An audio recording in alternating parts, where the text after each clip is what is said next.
Throughout history, all sorts of mind-boggling weapons have been invented, ranging from sophisticated to brutally direct. While contemporary combat heavily relies on technology, ancient weaponry relies on the inventor's talent. Warfare has developed dramatically over the last few centuries. Let us travel back in time to admire magnificent historical weapons that helped our ancestors defeat their enemies and keep themselves safe. Here are 15 most incredible ancient weapons in the world. Number 15. Greek fire.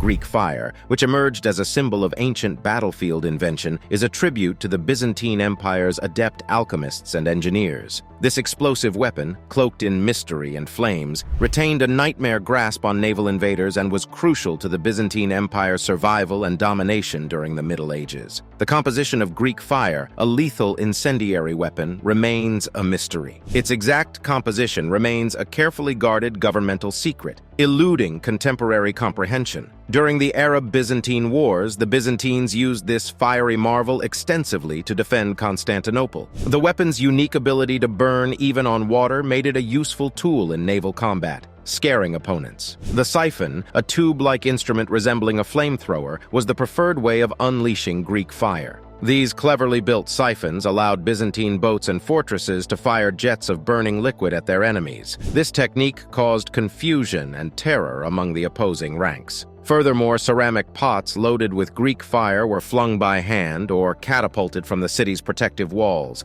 adding to the destruction. Greek fire's psychological impact rivaled its physical ones. Even the most valiant fighters were deeply demoralized by the sight of burning ships and the dreadful prospect of being a victim. The eerie glare of Greek fire converted battlefields into horrifying displays during nocturnal fighting, usually causing attackers to flee. The significance of Greek fire was most visible during the ancient sieges of Constantinople. This formidable weapon supposedly devastated the Arab navy during the Second Arab Siege of 717, securing Byzantine victory. And such as for the Venetians during the Fourth Crusade in 1204 demonstrated the weapon's lethality even more. Number 14.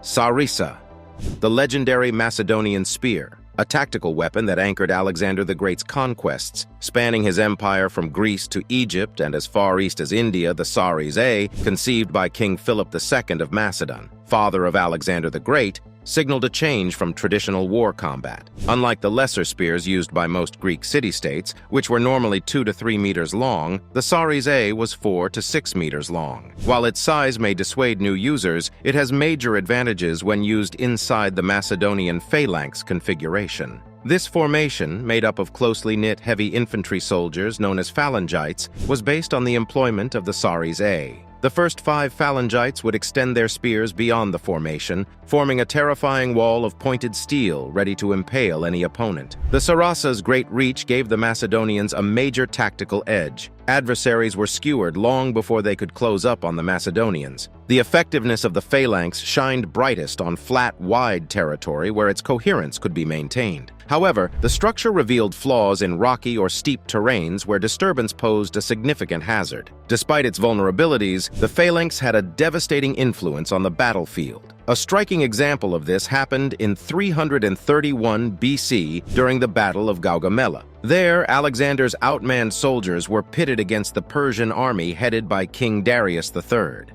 Alexander scored a decisive triumph over overwhelming odds by making intelligent use of the Sarisa-based phalanx. The Sarisa's significance extended beyond the battlefield. It also served as a weapon for instilling discipline and solidarity among the ranks. The construction of the phalanx required complete synchronization and obedience, merging individual soldiers into a single harmonic unit. Thus, the Sarisa functioned not only as a weapon of battle, but also as a medium for instilling discipline and togetherness. Number 13. Lantern shield.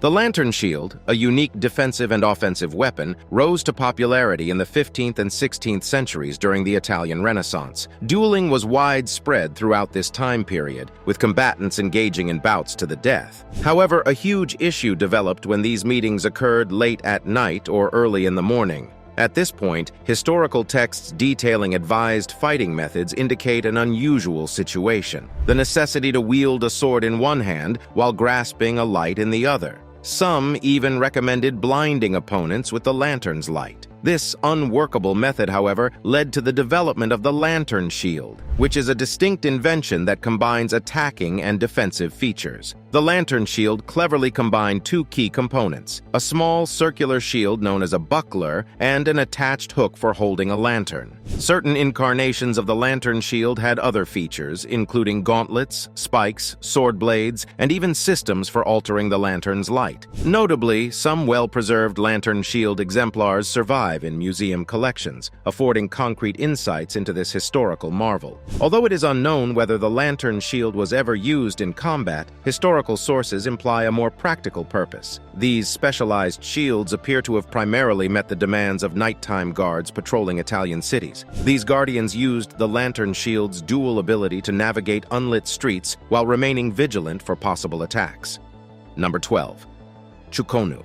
The Chikunu, commonly known as the Chinese repeating crossbow, is an example of ancient Chinese engineering and combat tactics. With its original design and powerful impact, this extraordinary weapon changed the battlefield and the role of archers. The Chikunu's distinguishing characteristics are both interesting and historically significant. The Chikunu's groundbreaking repeating mechanism, a departure from typical crossbows of the time, is key to its design. Unlike its forefathers, which needed reloading after each shot, the Chikunu had a lever-activated loading system that allowed the operator to fire many bolts in quick succession. This groundbreaking innovation increased the weapon's rate of fire, allowing a skilled user to fire up to 10 bolts per minute. Although they lacked armor-piercing capability at a distance, their rapid succession made them extremely effective against poorly armored or unarmored opponents. Furthermore, the bolts might be poisoned, increasing the weapon's lethality. The development of the huku is attributed to the legendary Chinese strategist Zhuge Liang. Evidence implies that older versions of this weapon existed before his time.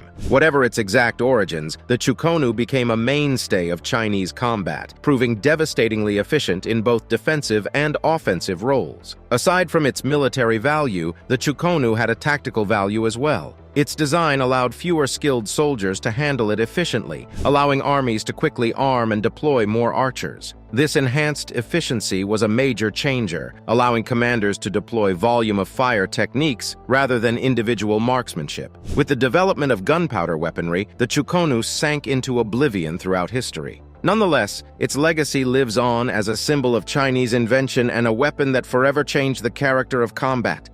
Number 11. Urumi. The Urumi was a weapon that exemplified the unique blending of components present in the region's martial traditions. The Urumi, which originated in the Indian subcontinent, embodied a harmonic combination of dance, battle, and spiritualism, capturing the essence of South Asian martial history. In the field of conventional weaponry, the Urumi has been a compelling enigma. Its defining feature was a long, flexible, whip-like blade made of one or more metal strips. The supple quality of the blade had allowed it to be coiled around the waist when not in use, and the fluid motions required for wielding it had given rise to a combat style that flawlessly combined martial tactics with the beauty of dancing. Indeed, the Urumi may have seemed more like a planned dance than a form of martial expression at first glance. The Urumi had hidden lethal power under its ostensibly lovely skin. The blade's suppleness allowed it to avoid shields and defensive man-erves, making it a difficult weapon to defeat. To avoid self-inflicted damage, proficiency with the Urumi required great training and ability, as well as a profound awareness of both the blade's present trajectory and its previous journey. The Urumi played an important role in the traditional martial art of Kalaripayattu, which is practiced in the Indian state of Kerala. Beyond its martial function, the Urumi had evolved into a spiritual tool, transcending its identity as a simple weapon of war. The Urumi had become an expression of physical prowess, mental discipline, and spiritual concepts in the practice of Kalaripayattu, intertwining these components into a holistic endeavor. This weapon symbolized South Asian civilization's diverse culture, where combat tactics coexisted with creative expressions and profound philosophical ideas. As of today, Urumi wielders engage in the delicate dance of combat to relate to their past. Number 10. Atlatl. The Atlatl is a spear-throwing mechanism, also known as a dart thrower or spear thrower, which left its imprint on inhabited continents and was used by early people. Its widespread applicability and simple construction made it a common weapon in primitive cultures. At its heart, the Atlatl functioned as a lever, allowing a user to drive a spear or dart with more force and across larger distances than was feasible by hand alone. This instrument was often made of wood and had a handle on one end and a hook or socket on the other to engage with the spear. Its mechanics acted as an arm extension, propelling the projectile at incredible speeds. The Atlatl, which first appeared some 30 millennia ago during the Upper Paleolithic epoch, was primarily used as a hunting tool, assuring nutrition for early populations. However, its function went beyond simply survival. The Atlatl gained its place on the battlefield as civilizations grew and fighting became linked with human existence. The Aztecs, who used a version known as the Tlacochtli in their military endeavors, were among those who grasped its potential. The Atlatl was not only effective, but it also represented one of the earliest advances in armament technology.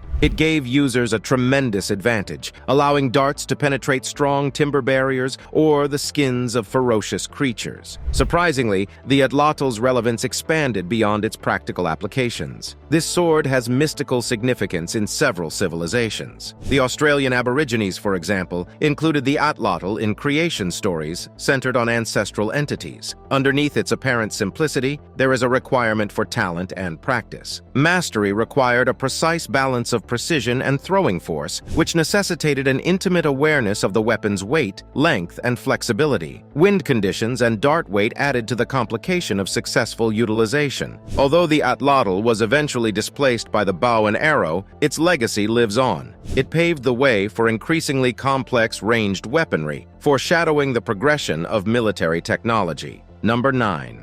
Kapesh. The Egyptian Kapesh, an iconic weapon from ancient Egypt, evolved from a basic weapon of battle to a strong emblem of authority and power. This extraordinary sword, which was frequently shown in the hands of pharaohs and deities, signified a synthesis of martial ability and symbolism. The Kapesh, which evolved from battle axes, was an early example of a sword used by Egyptians, Canaanites, and later the Hittites during the Bronze Age. The Kapesh was named for its remarkable shape, which resembled a cape, leg, or thigh, and it had an outstanding curved design. The weapon's outer edge curled in a semicircle similar to a sickle before straightening at the handle. This clever arrangement gave the Kapesh cutting skills, allowing for lethal attacks and the potential to slice opponents' weapons or shields. The Kapesh was versatile in addition to its principal purpose. The inner curve was dull, which acted as a defensive weapon, while the weighted tip was capable of delivering devastating chopping strokes. The Kapesh, with a length of roughly 50 to 60 centimeters, found its optimum environment in close combat circumstances. A significant historical example of its effectiveness may be found in the chronicles of the Battle of Kadesh, where Pharaoh Ramses allegedly handled 2 Kapesh swords at the same time.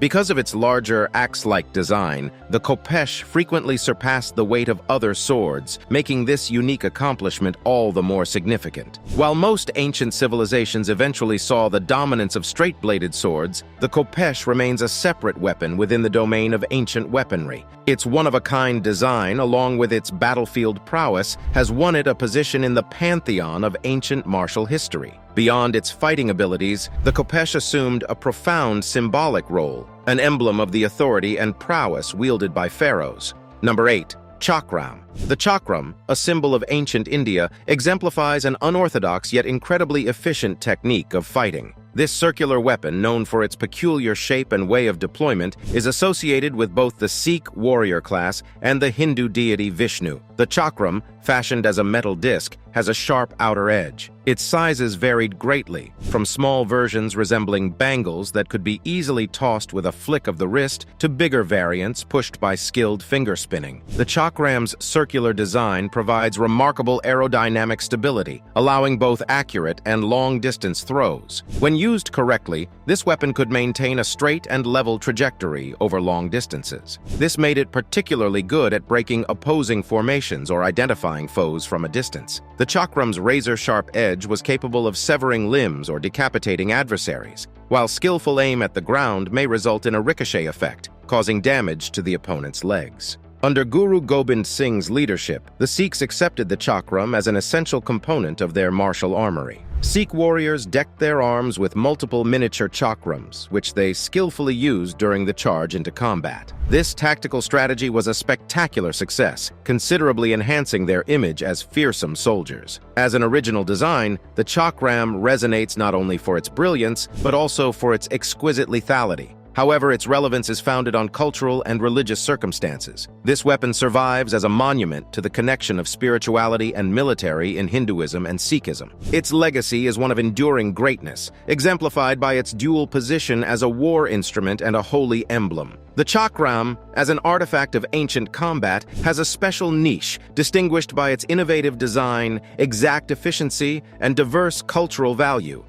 Number 7. Roman Scorpio. The Roman Scorpion, or Scorpio, is an iconic aspect of the Roman army's artillery repertory, reflecting the Roman Empire's junction of mechanical skill and tactical cunning. From the 3rd century BC forward, this siege engine developed as a critical component of Rome's military triumphs, a mix of invention and strategic brilliance. The Scorpion, which functioned similarly to a tiny, portable variant of the ballista, played an important role in pushing missiles towards distant foes. Torsion-powered devices derived their power from twisted ropes or sinew, creating the tension required to drive bolts or stones with pinpoint accuracy. The Scorpion's signature accuracy was impressive. It could attack specific targets with fatal precision, with a lethal reach of up to 400 meters. This agility endowed it with a powerful position in Roman military theory, one that extended beyond the confines of sieges to include open-field engagements. The Scorpion used its tactical strength in battle, launching missiles that disrupted opposing formations and targeted particular opponents. Multiple Scorpions used in arrays unleashed a torrent of missiles, disturbing and decimating opposing forces even before the main infantry fight began. The Scorpion's attraction extended beyond its firepower. Its mobility, a prized asset, set it apart from larger siege engines. Because of its mobility, it was easy to carry and deploy in a variety of terrains and circumstances. The Scorpion's adaptability gave it sophisticated flexibility, enhancing its effectiveness and expanding its reach. As a result, the Scorpion arose as a testimony to Roman mechanical expertise translated flawlessly into the world of battle. The Scorpion's impact on the course of wars adds to its status as a fundamental weapon in the records of ancient warfare. Its accurate strikes and tactical adaptability reflect the careful workmanship that went into its development. Number 6. Bolas. The bolas, also known as the boleodorus, appears as an old weapon centered primarily in the field of hunting, its origins reaching back to South American indigenous societies. This throwing weapon represents the ingenuity and pragmatic dexterity of ancient hunters, thanks to its innovative manufacture. The bolas, which are made up of interconnecting weights bound together by ropes, are a monument to ancient culture's inventiveness. The typical bolas are made up of 2 or 3 rawhide ropes. Their ends are attached to hefty appendages, frequently made of stone or metal, and range in size. Its purpose required a quick swing over the head, followed by a precise release directed at the target, whether prey or foe. The actual potency of the bolas lies in its painstakingly constructed design. On contact, it conducts a quick spin, the weights enfolding around the target's legs or body. This technique proved surprisingly effective in immobilizing prey or stifling an opponent's mobility, raising the bolas to a tool of tremendous usefulness. The bolas found another application in combat. While it was not inherently fatal, its ability to ensnare opponents or hamper their maneuverability in battle gave it a strategic significance. Its adaptability, owing to its unadorned simplicity, made it a multifaceted instrument adaptable to a variety of settings, a monument to the astute inventiveness contained within ancient societies. The bolas, in fact, embody an example of ingenuity and flexibility inherent in ancient societies. It crystallizes the harmonic confluence of practicality and innovation, rooted in a basic design and strengthened by an incisive understanding of physics and motion. This long influence can still be felt today, as the bolas remain a staple in the toolkits of South American gauchos, smoothly converting from weapon to practical utility. Its continued use as a cowherder emphasizes its utility, echoing its historical change from an instrument of transformation to an instrument of control. Now let's check out today's subscriber pick. This bizarre photo of an ancient weapon has divided the online community. Nobody knows its origins or what it is used for. Do you guys have any ideas? Do you know of any ancient weapons that we have not included on our list today? Let us know in the comments. Number 5. Archimedes Claw.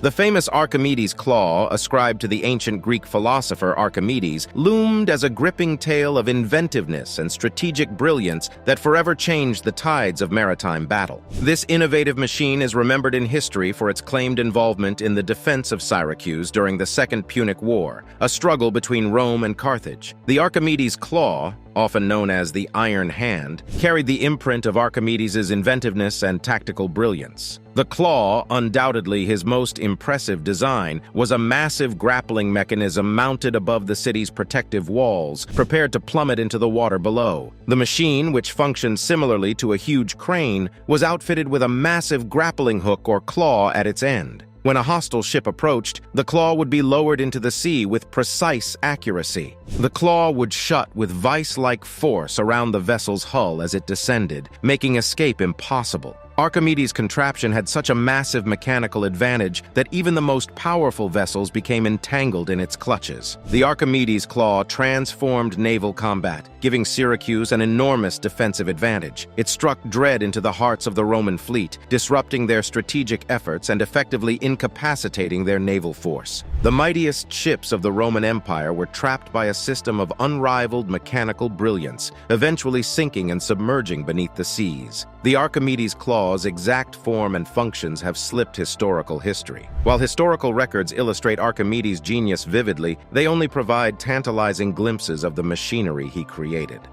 Number 4. War elephants. Few tales of ancient warfare caught the imagination and created dread like the beautiful and terrifying war elephants. When these huge monsters were used in human warfare, they transcended conventional armament, becoming famous emblems of strength, fear, and strategic skill across many cultures and battlefields. Around the 4th millennium BCE, war elephants etched an indelible stamp on the pages of history in Mesopotamia. However, it was on the Indian subcontinent that their full potential as weapons of war was realized. The Mauryan Empire, known for its military advancements, incorporated these fearsome beasts into its armory, capitalizing on their sheer size, strength, and intimidation effect. The attraction of war elephants went well beyond their intimidating size. These huge monsters, clad in intricate armor decked with flags and driven by experienced mahouts, symbolized both dread and tactical ability. They were mostly used as shock soldiers, charging through enemy lines, crushing infantry, and inflicting devastation on formations. Their mere presence on the battlefield might cause terror and shatter enemy troops' cohesiveness. As time passed, the use of war elephants crossed countries and civilizations. During the Second Punic War, Carthaginian leader Hannibal famously led his army, which included a force of these creatures, across the Alps to wage war against Rome. His bold tactic, along with the sheer sight of war elephants falling on Roman armies, cemented their position as strategic assets. However, war elephants were not without flaws. It was a delicate strategic balance between their intimidating presence and vulnerability to adversary countermeasures. Competent opponents devised strategies to counter the threat posed by these monsters. Techniques like using caltrops to hurt their feet or using fire to cause panic revealed the frailty underneath their imposing appearance. The function of war elephants developed over time, adapting to evolving military technologies. However, they left an indelible mark on history as they pushed forth, great and unstoppable, permanently engraving their place inside the fabric of ancient conflict. Number 3. Bog Knock.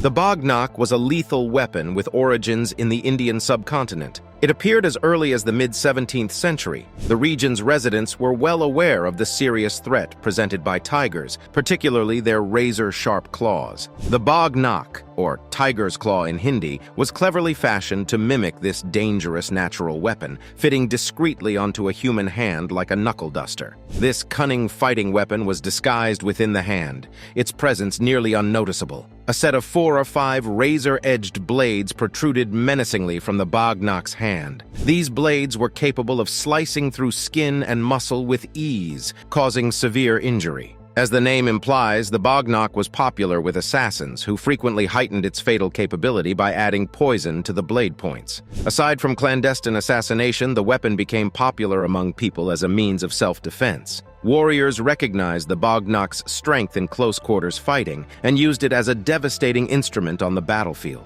The Bog Knock's interesting legacy continues further into historical stories. Accounts from the mid-19th century relate accounts of claw wrestling contests, which were popular kinds of entertainment for local rulers or rajas. Those who were well-versed in the usage of the Bog Knock engaged in these vicious competitions. The results that followed were a horrific display, with participants tearing and slicing at one another, frequently resulting in terrible wounds. Number 2. Hacha.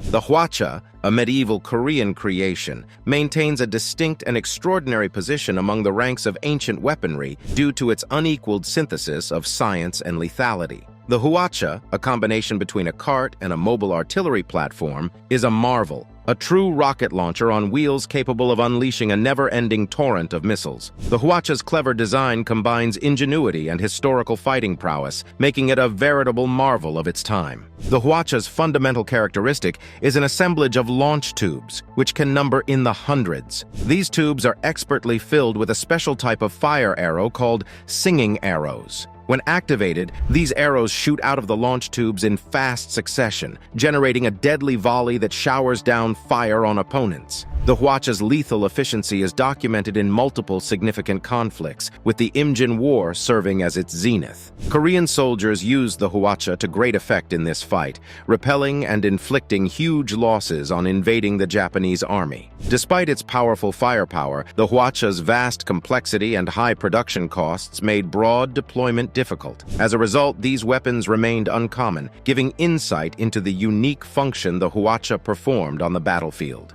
Today, the Hacha's core ideas remain important as crucial components of modern military strategy. The Hacha, a tribute to the foresight of past Korean military engineers, demonstrates the profound synergy between invention and historical context. Number 1. Makwa Heidel. This amazing weapon, an icon of Aztec warrior culture, stands out not just for its terrifying appearance, but also for the enthralling civilization that wielded it. The Makwa Heidel, also known as the Aztec sword, was a unique wooden club-like weapon decorated with a number of razor-sharp obsidian blades down its sides. The word Makwa Heidel is derived from the Nahuatl language and translates to handwood, embodying its fundamental design. The weapon's unusual design united the strength of a wooden club with the lethal cutting capabilities of obsidian. It was available in a variety of sizes, from one-handed versions similar to standard swords to bigger two-handed models almost the height of a person. The Makwa Heidel was based on its practicality and timeliness. The hardwood core provided the requisite weight for powerful attacks, but the embedded obsidian blades caused lethal wounds that were sharper than high-quality steel. According to legend, a skilled warrior could sever a horse's head with a single strike. The Makwa Heidel had ceremonial importance in Aztec civilization aside from its use in combat.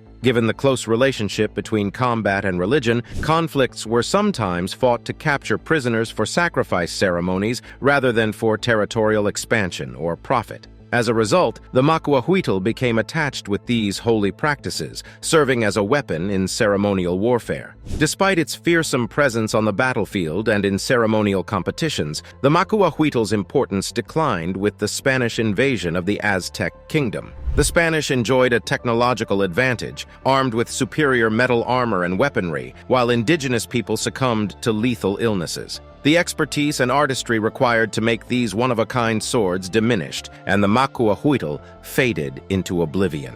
The Makwa Heidel is still a symbol of the Aztec warrior mentality today. While no original Makwa Heidel specimens have been found, images in Aztec artwork and descriptions in early colonial documents have allowed current artisans to recreate these weapons. We hope you enjoyed this video. We'll see you in the next one.